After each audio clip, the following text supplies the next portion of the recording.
Sari-saring kwento at komento, Part 7. Part 7 na ba tayo? Yeah, Part 7. Hospital Edition, Medical System Edition, doktor, nurses, at kung ano pang medical kabalastugan. Simulan na natin ang alamat. Kaya di ako nagtataka kung bakit si Doc Willie nagpa-treat sa cancer niya sa Singapore kasi alam niya, kainat na niya dito pag sa Pilipinas siya nagpag-promote. Yes, malamang dedo siya. East Avenue Hospital has been known to be the most incompetent hospital in the country. Record-wise, they have the number of deaths among their patients. Ganun ba? Alam nyo na. Mahal nyo na. So yeah, true. Sa amin, meron din public hospital. Ang tatapang na nurse at guard. Akala mo sila may anin. Ang tatapang ba? Nanununtok ba? Sa hospital na Makati, ganyan din. Pero di naman lahat ng doktor at nurse. Aba, kumambyo pa talaga, no? Kahit ibang public hospital, ang babata ng mga doktor, akala mo nung una, student, pag may sinabi, babasahin sa cellphone nila. Alam nyo, diyan nga pumapasok yung sinasabi kong hindi talaga sila medically skilled. Hindi talaga skilled. Kasi karamihan sa mga totoy at neni pa naman talaga eh. Tapos yung nagtuturo, yung matandang nagturo, pulpul din. Natural, kung pulpul ang puno, pulpul din ang bunga. Ganyan din sa National Children's Hospital. Sa E. Rodriguez, namatay din anak ko 5 years ago. I'm sorry for your loss. Diyos mio. Mga baguhan daw ang laging sinasabak. Kasi nga, teaching hospital siguro yan. Kaya puro baguhan, ano? Diyos mio. Sabi, dyan ako nanganak sa East Avenue daw. OMG, walang care sa pag-initial eval sa akin. Tapos yung isang mom na paanak na nakatayo kasing ilang ulit na sinasabi lalabas na yung baby. Ang sagot daw is, wala pa yan, nakakapagsalita ka pa. Ah, tangina. Hindi pa daw mga nganak kasi nakakapagsalita pa. Gago lang ang puta. Alam nyo, ito experience ko to Ito nag-experience ko sa St. Luke's, no? Nung nanganak yung ex-wife ko. Siyempre masakit, nanganak siya, di ba? Sabi ba naman, hindi lang sa public hospital nangyayari yan eh. Yung incompetence, hindi lang sa public hospital. Ito yung point ng video eh. Hindi lang nangyayari yung incompetence din sa public hospital, even sa private hospital like St. Luke's nangyayari to. Nung nanganak yung ex-wife ko, sakit daw, sobrang sakit daw. So tinawag ko yung nurse. Nurse, kailangan namin ng doktor para bigyan siya ng gamot kasi sobrang sakit nga, nanganak siya, di ba? Alam mo, sabi nung residenteng doktor, hindi, yung nurse pala muna, kabibigay ko lang ng gamot yan eh. Sabi ko, nurse, anong binigay mong gamot? Sabi ko sa kanya. Sabi niya, binigyan ko siya ng ano ba binigyan niya? Tylenol yata o Biogesic. Sabi ko, tangina, nurse, nanganak yung tao, hindi nagdidysmenorrhea. Binibigyan mo ng Tylenol? Anong tingin mo dito? Nagdidysmenorrhea lang? Nanganak siya. Bigyan mo ng something stronger. Tinawagan yung residente. Yung residente nga, sige, tatawagin ko lang yung si Doc, yung consultant. Pag siyempre, puyat-puyat sila. No? Naintindihan ko naman, pagod na pagod sila. Tinawag yung consultant. Sinaksakan sa dextrose. Tapos, tangina, Tylenol? Sa bagong panganak, ano yung nagdysmenorrhea lang? Yung incompetence, hindi lang sa public, kahit sa private nangyayari yan. Nitong nakaraang taon lang din, namatay ng sepsis dyan, yung tito daw niya, sa East Ave, dahil sa sobrang tagal nilang i-process ng, oh my goodness. Okay.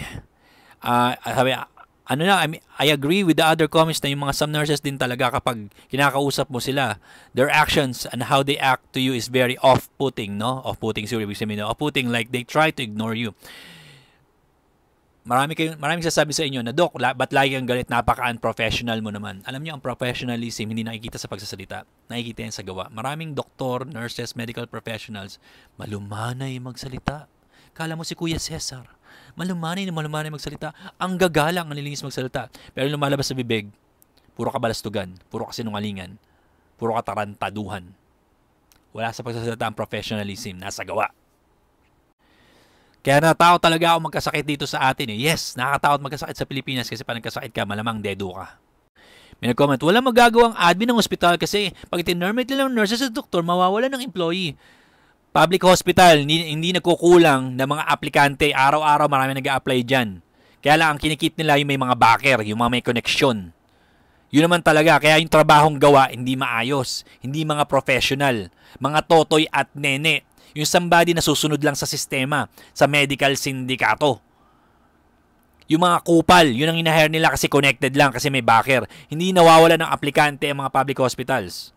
Maraming gusto mag-apply, maraming gusto pumasok dyan. Kaya lang, they prefer yung may backer. Ano pinagsasabi mo? Sabi niya, minsan ang katuwiran po ng mga hospital ay kulang sila ng doctors, nurses. Sabi niya, taon-taon naman may graduate at pumapasa ng exam. Dami kasing ekek ng HR nila kasi nga kailangan lang may backer. Kung wala kang backer, di ka napapansinin. Anong HR? Puro katarantaduhan, red tape lang ginagawa ng HR dyan sa gobyerno na yan. Sabi niya, araw-araw daw may namamatay sa East. Yeah, hospital yun, natural, expected. Marami talaga mamamatay. Pero excessive deaths naman, Diyos mio. Kahiya naman talaga yan. No? Public hospital yan. Dapat talaga yung mga nasa gobyerno, yung mga senador, yung mga mayor, yung mga politiko, dapat dun sila pupunta sa public hospital. Hindi sila pwede mag-private. Ewan ko lang hindi gumanda ang standard ng public hospital kung lahat ng politiko dyan lang magpapatreat sa public hospital.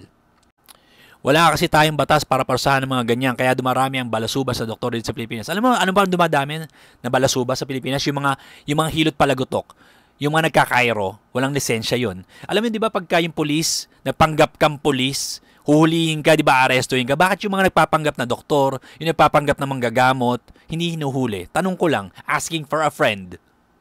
Ito naman, isa pa rin to. True, maraming bastos na doktor dyan. As a responder, na-experience namin yung mga doktor, kala mo taas-taas na. Mayayabang nga eh. Maraming doktor sa Pilipinas, mayayabang, puro yabang lang. Wala namang binatbat. Ito, malupit. Kulang sa puso at gawing mabuti. Ang buong lakas, ang bawat ginagawa. Puro Google lang at hanap ang apps for diagnostics. Alam mo, ang importante kasi sa trabaho mo kung talagang yan ang napili mong choice. Nurse ka, physical therapist, doktor ka. Dapat may puso ka sa pasyente. Kaya nga tayo pumasok sa healthcare kasi may puso tayo dapat sa pasyente. Kung ang habol mo ng pera, hindi ka dapat pumasok sa healthcare. Hindi ko man sinasabi mag-charity tayo, no? There's so many ways to make money. Pero hindi mo kailangan magmukhang pera sa harapan ng pasyente. And you're making it obvious sa harapan ng pasyente na mukha kang pera. Hindi ka na professional tignan. Haltang bobo ka lang. Tapos gusto mo lang talaga ng pera. There's so many ways to make money.